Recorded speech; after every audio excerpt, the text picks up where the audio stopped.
Hello दोस्तों, कैसे हैं आप? बिंदास। शुरू करते हैं नेक्स्ट वीडियो।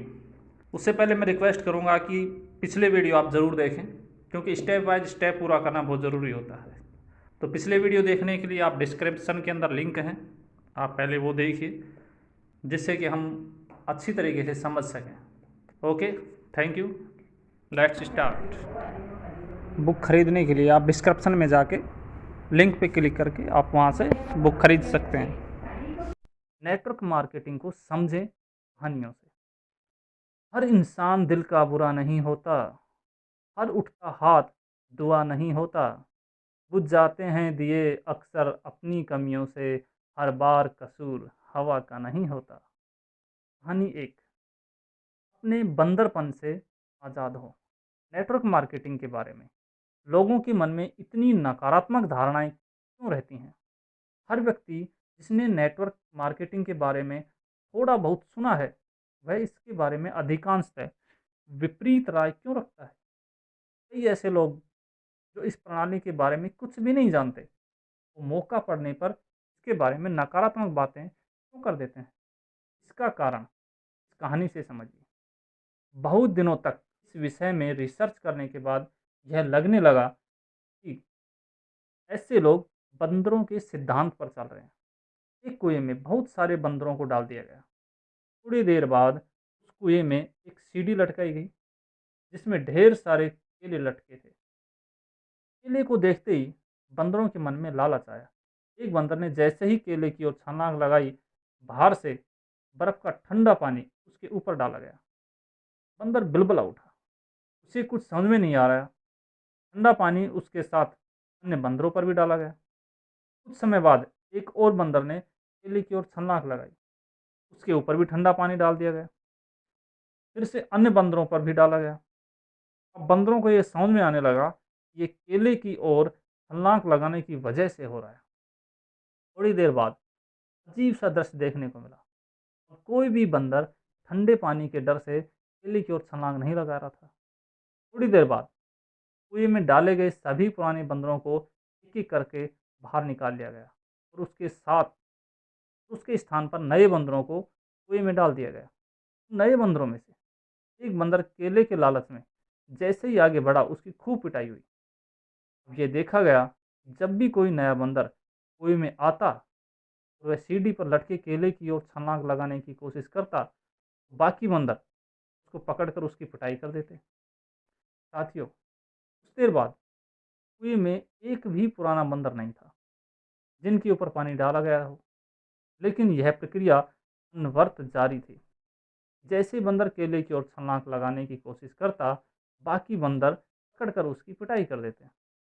यह एक प्रकार से उस कुएं में रहने वाले बंदरों की संस्कृति बन गई थी। उन्होंने इस परंपरा को स्वीकार कर लिया कि जो भी केले की ओर छलांग लगाएगा, उसकी पिटाई करना है। ठीक ऐसे ही स्थिति नेटवर्क मार्केटिंग में भी देखने को मिल रही है। बहुत सारे लोगों को इस बिजनेस के गुण और दोष के बारे में जानकारी नहीं है। लोगों को यह भी नहीं मालूम कि नकारात्मकता फैली है, वह किन कारणों से। उन्हें इस बिजनेस में नुकसान उठाना पड़ा, तो वह किस कारण से। फिर भी बुराई किए जा रहे हैं। लोगों को यह भी नहीं पता कि दुनिया में ऐसी कई कंपनियां हैं जो इसी बिजनेस के दम पर 20 से 30 हजार करोड़ की हो चुकी हैं।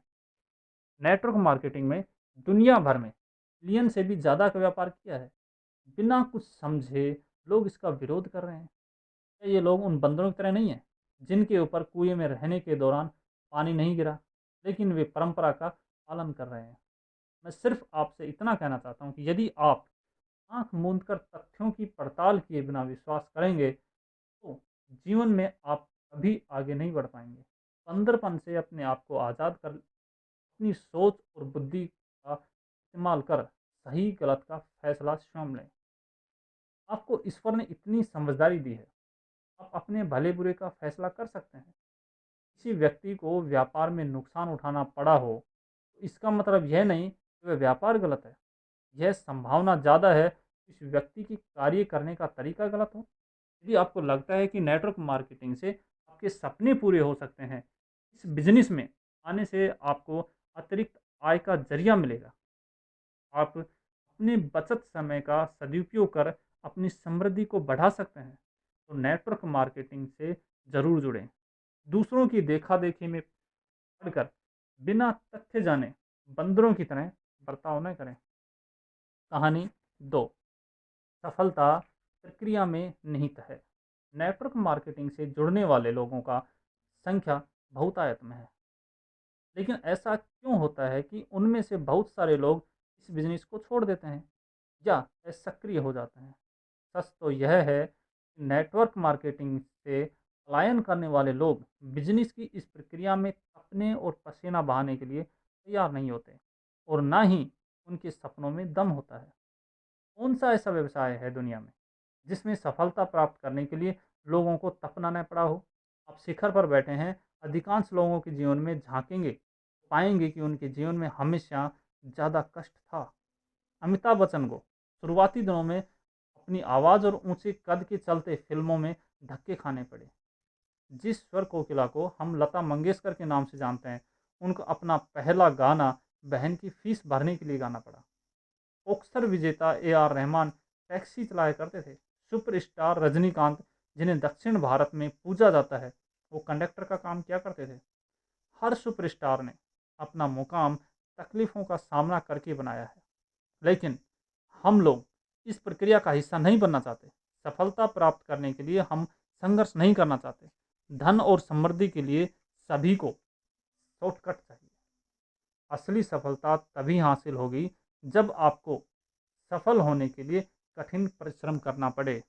कहा तो यह भी जाता है कि यदि आपके ऊपर कोई कठिन समस्या आ रही है, तो समझिए ईश्वर आपको बड़ा दायित्व देने से पहले आपकी परीक्षा ले रहा है। जितनी बड़ी परीक्षा होगी, उतना ही बड़ा दायित्व और पुरस्कार आपका इंतजार कर रहा होगा। एक गांव में शंकर नाम का बूढ़ा व्यक्ति रहता था। उसकी उम्र 80 साल होने के बाद भी वह 40 साल के जवान आदमी की तरह दिखता था। वो अपने शारीरिक क्षमताओं के बल पर युवाओं को भी परास्त कर देता था। धीरे धीरे उसकी यह ख्याति चारों ओर फैलने लगी। सभी लोग यह जानना चाहते थे कि शंकर ऐसा क्या खाता है जिससे उम्र उस पर हावी नहीं हो रही। यह बात राजा तक भी पहुंच गई। राजा ने अपने गुप्तचरों को शंकर के पीछे लगा दिया। उन्होंने देखा कि शंकर रोज अपने घर से निकलकर लंबी पदयात्रा करते हुए दूर स्थित एक पहाड़ी पर जाता है और पहाड़ की चोटी से फल तोड़कर उसे खाते हुए वापस अपने घर की ओर आता है। गुप्तचरों ने महाराज से कहा, महाराज, वह पहाड़ की चोटी पर जाकर जो फल खाता है, वही बुढ़ापे में उसकी जवानी का राज है।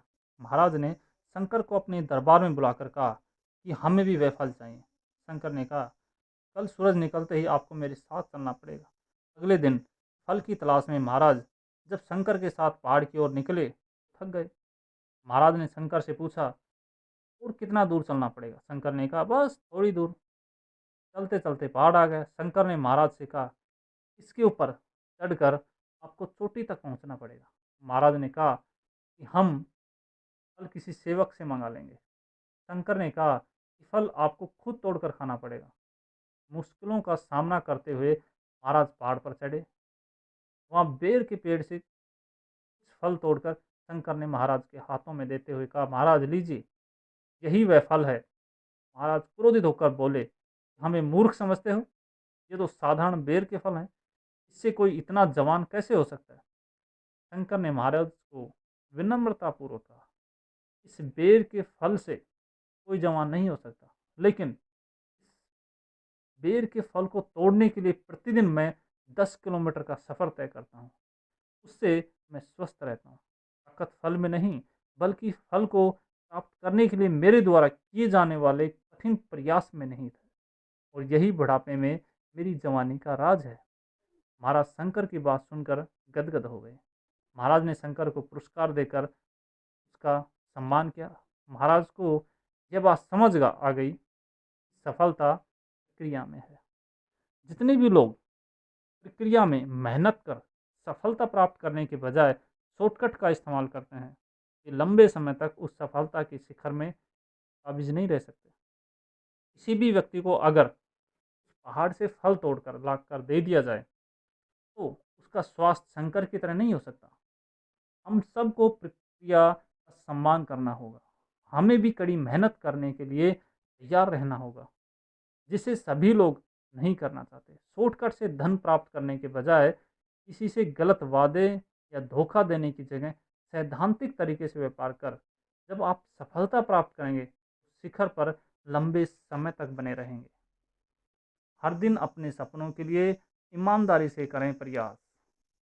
दुनिया में सभी बड़ा बनना और सफल होना चाहते हैं।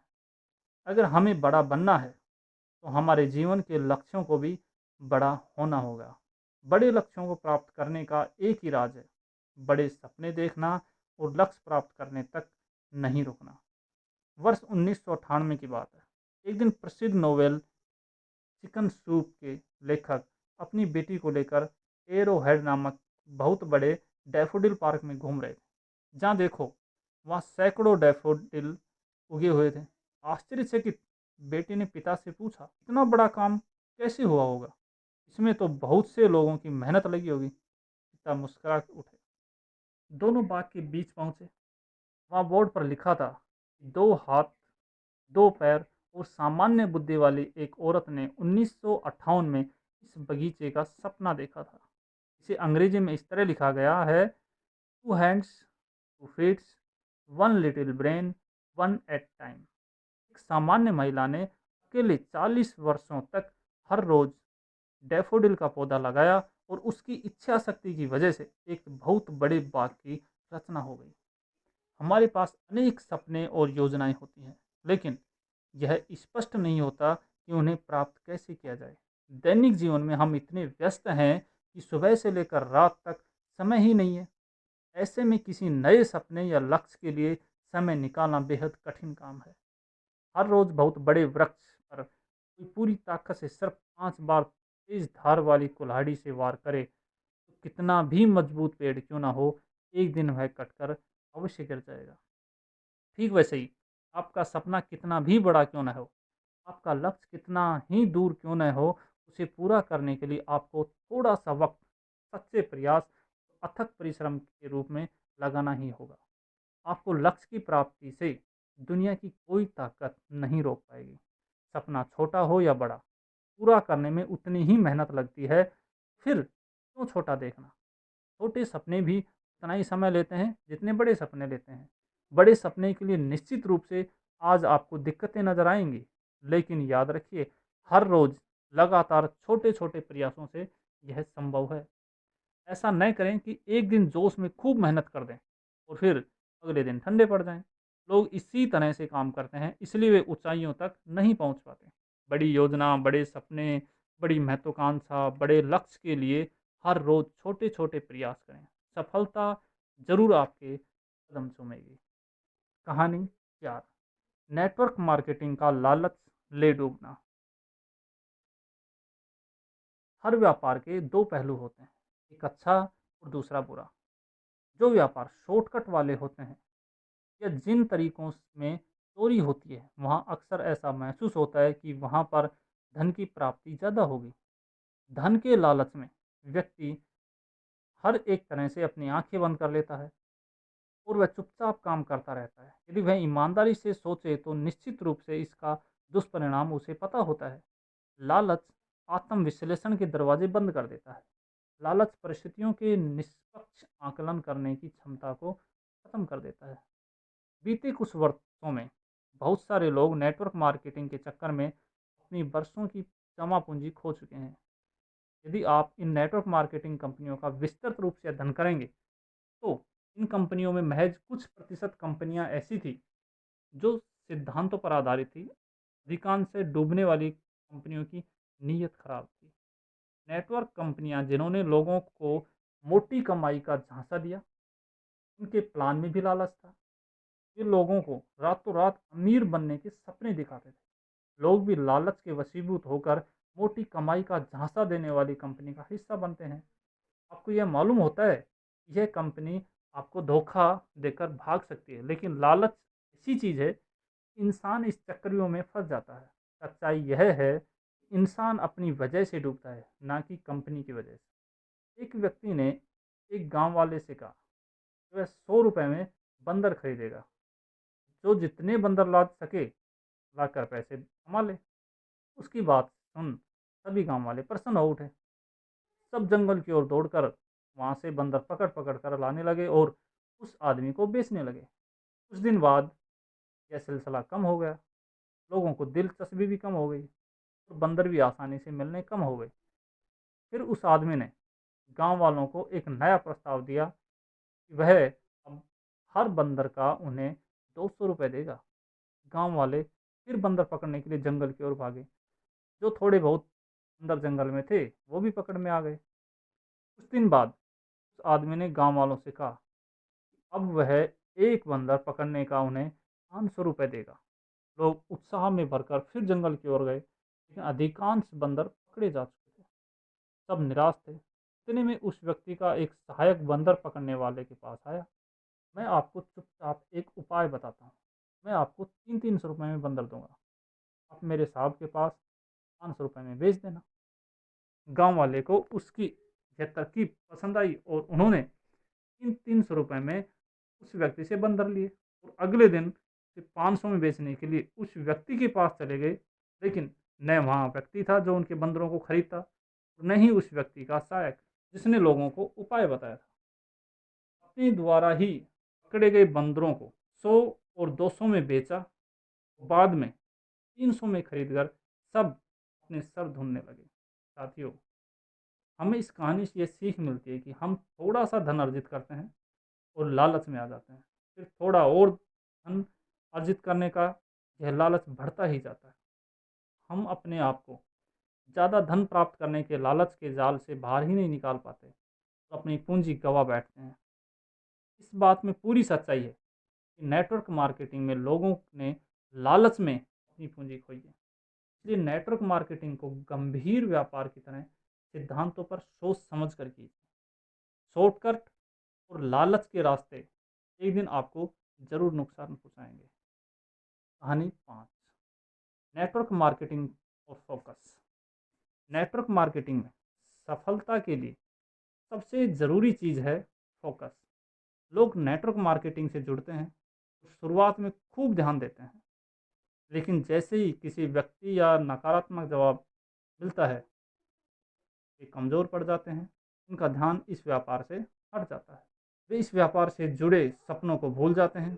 परिवार में कभी कोई काम आ जाने से, व्यापार या नौकरी में व्यवस्था की वजह से या अन्य कारणों से वे इस व्यापार में निरंतरता नहीं बनाए रख पाते।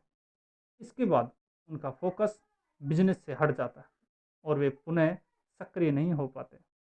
इस व्यापार में फोकस बहुत ज़्यादा महत्वपूर्ण है। जब तक फोकस नहीं होगा बिजनेस में गति नहीं होगी। जितने भी लोग नेटवर्क मार्केटिंग के कार्य को धीमी गति से करते हैं, आप ये जान लें धीमी गति से कार्य करना मृत्यु के समान है। इस व्यापार को आप जितनी तेजी से करेंगे उतना ही लाभ आपको प्राप्त होगा। यदि हम तेज गति से कार्य करें, ज़्यादा लोगों से मिलें, ज़्यादा प्लान दिखाएं तो अधिक मुनाफा कमा सकते हैं। इससे आप समस्याओं का समाधान निकाल सकते हैं। एक घर में शादी के दौरान घर में उत्सव और भीड़ भाड़ का माहौल था। इसी बीच एक कमरे में एक व्यक्ति की घड़ी कहीं गिर गई। इस व्यक्ति ने वहाँ स्थित सभी लोगों से कहा मेरी यह घड़ी बहुत कीमती है, जो भी ढूंढेगा मैं उसे इनाम दूंगा। सभी लोग घड़ी को ढूंढने में लग गए। धीरे धीरे सभी लोग थकने लगे और अधिकांश लोगों ने हार मान ली। एक युवक देख रहा था लेकिन जरा भी मेहनत घड़ी को ढूंढने के लिए नहीं कर रहा था। घड़ी के मालिक ने कहा क्यों, तुम इनाम नहीं पाना चाहते? युवक ने कहा जरूर पाना चाहता हूँ। व्यक्ति ने कहा तुम तो मेहनत करते नजर ही नहीं आ रहे। युवक चुप रहा। सब लोग चले गए और पूरा कमरा खाली हो गया। कुछ समय पश्चात उस युवक ने खोई हुई घड़ी उसके मालिक को लाकर दे दी। व्यक्ति ने पूछा कि इतने सारे लोग घड़ी को ढूंढने के लिए कमरे में घंटों मेहनत कर रहे थे, तुमने ऐसा क्या किया कि यह घड़ी तुमको मिल गई? युवक ने कहा बहुत सारे लोग उस कमरे में भाग दौड़ और हल्ला मचा रहे थे। मेरा फोकस सिर्फ और सिर्फ घड़ी के टिक टिक की आवाज़ पर केंद्रित था। जैसे ही कमरे से भीड़ और शोर खत्म हुआ मुझे घड़ी बड़ी आसानी से मिल गई। व्यक्ति ने उसकी बातों से खुश होकर उस युवक को गले लगा लिया और ढेर सारा इनाम दिया। फोकस आपकी किसी भी विषय की गहराई से परिचित कराता है। फोकस उन चीज़ों को समझने में हमारी मदद करता है जो एक क्षण में नज़र नहीं आती। अगर आपको नेटवर्क मार्केटिंग के बिजनेस में सफल होना है, अपने गुणों और कमियों पर फोकस करना होगा, जिससे आप अपने गुणों का इस्तेमाल कर और कमियों को दूर कर सफलता हासिल कर सकें। अपलाइन पुराण। दुआ है कि कामयाबी के शिखर पर आपका ही नाम हो, आपके हर कदम पर दुनिया का सलाम हो। दिल से आपके लिए करते हैं प्रार्थना कि वक्त भी एक दिन आपका गुलाम हो। मूर्ख डाउनलाइनों, रुक जाओ। अपलाइन की जड़ें काटोगे तो सिस्टम रूपी पेड़ तुम्हारे ऊपर ही गिरेगा और नुकसान से कोई नहीं बचेगा। अपलाइन पुराण एक। अपलाइन आपको सफल होते देखना चाहता है। दुनिया की अधिकांश व्यापारिक प्रणालियों में आपस में गला काट प्रतिस्पर्धा होती है। सिर्फ नेटवर्क मार्केटिंग ही ऐसा व्यापार है जहां एक दूसरे की मदद करने से जीत हासिल होती है और एक दूसरे का विरोध करने से हार। आप अपने व्यापार में जो भी तरक्की करते हैं, उसका जितना भी विस्तार करते हैं, उसकी आय का कुछ प्रतिशत आपकी अपलाइन को भी जाता है। इसी वजह से डाउनलाइन की विकसित करने के लिए पूरी अपलाइन टीम कार्य करती है। यदि डाउनलाइन की कोई श्रृंखला निष्क्रिय हो जाए, तो अपलाइन की तरक्की में भी रुकावट पैदा हो जाती है। डाउनलाइन की जीत में ही अपलाइन की जीत है और डाउनलाइन की हार में ही अपलाइन की हार। इसलिए हर अपलाइन अपनी डाउनलाइन की सफलता सुनिश्चित करने में अपना वर्चस्व झोंक देता है। एक तरफ एक तरह से देखा जाए, अपलाइन परिवार के सदस्य की तरह होता है जो हर हाल में आपको विजयी चाहता है। इसलिए अपने अपलाइन पर हृदय की गहराइयों से भरोसा कीजिए। अपलाइन पुराण 2। अपलाइन के साथ वक्त बिताइए। जिस तरह से ऑफिस में हम सहकर्मियों या बॉस के साथ वक्त बिताते हैं, घर में परिवार के साथ वक्त बिताते हैं, उसी तरह आप नेटवर्किंग में तरक्की के लिए अपने सफल अपलाइन के साथ क्वालिटी वक्त बिताइए। इससे आप अपलाइन के व्यक्तित्व से परिचित हो सकेंगे और सफलता के लिए अपने अंदर उन गुणों को विकसित कर सकेंगे। आप उन तत्वों की पहचान कर सकेंगे जिनकी मदद से अपलाइन ने सफलता प्राप्त की है। दूसरों की जिज्ञासाओं का निवारण आपके अपलाइन कैसे करते हैं, लिस्ट कैसे बनाते हैं, आमंत्रण कैसे देते हैं, प्रस्ताव कैसे पेश करते हैं, ये सब सीख कर आप भी सफल हो सकते हैं। अपने अपलाइन के साथ वक्त बिताने का कोई नुकसान मुझे समझ में नहीं आता और जिस कार्य में नुकसान समझ में न आए उसे तुरंत करना चाहिए। यदि आप सफल अपलाइन के साथ रहेंगे तो बाहर की नकारात्मकता आपको प्रभावित नहीं करेगी। आपको लगातार श्रेष्ठ मार्गदर्शन मिलेगा। अपलाइन पुराण 3। अपलाइन का अनुकरण करके आप छोटे नहीं होंगे। उस अति बुद्धिमान व ईगो वाले नेटवर्कर अपलाइन का अनुसरण करने में हीनता महसूस करते हैं। शुरुआत में कुछ दिन तक तो वो अनुकरण करने का दिखावा करते हैं, परंतु बाद में अपलाइन की उपेक्षा करने लगते हैं। अपलाइन की मीटिंग में, ट्रेनिंग में तथा अन्य कार्यक्रमों में शिरकत नहीं करते और स्वयं द्वारा आयोजित कार्यक्रमों में अपलाइन को नहीं बुलाते। मित्रों, अपनी स्वतंत्र छवि बनाने की इस कोशिश को आपके डाउनलाइन भी देख रहे हैं। कल आपके डाउनलाइन भी आपके साथ ऐसा ही करेंगे। आपकी भी अपेक्षा की जाएगी और तब आपको एहसास होगा कि आपने कितनी गलत परंपरा की नींव डाली है। हो सकता है आपका त्वरित अपलाइन आपकी तुलना में कम प्रभावशाली हो, लेकिन फिर भी आपको यह याद रखना चाहिए कि उसके माध्यम से ही आपको यह अवसर मिला था। भले ही आप सर माथे पर न बिठाएं, लेकिन अपलाइन का अपमान भी न करें।